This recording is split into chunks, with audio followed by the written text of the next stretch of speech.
আমাদের প্রথম যে ওয়াদা ছিল ফ্যামিলি কার্ড, ইনশাআল্লাহ আমরা আপনাদের সবার সহযোগিতায় অতি দ্রুত আমাদের মাননীয় প্রধানমন্ত্রীর নেতৃত্বে খুব দ্রুতই এইটার কর্মকাণ্ড শুরু হবে।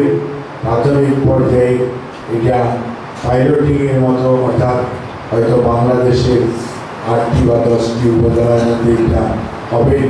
তার পরবর্তীতে এটি 3 মাস 6 মাস থেকে গ্রাজুয়ালি এটা ইউনিভার্সালি, এখানে কোনো ধরনের ডিসক্রিমিনেশন হবে না, কেউ পাবে কেউ পাবে না তা না। এখানে যারা হতদরিদ্র সবাই পাবে। সেই ধর্ম, লিঙ্গ অথবা কোনো বর্ণ অথবা কোনো রাজনৈতিক বিশ্বাস এখানে কাজ করবে না।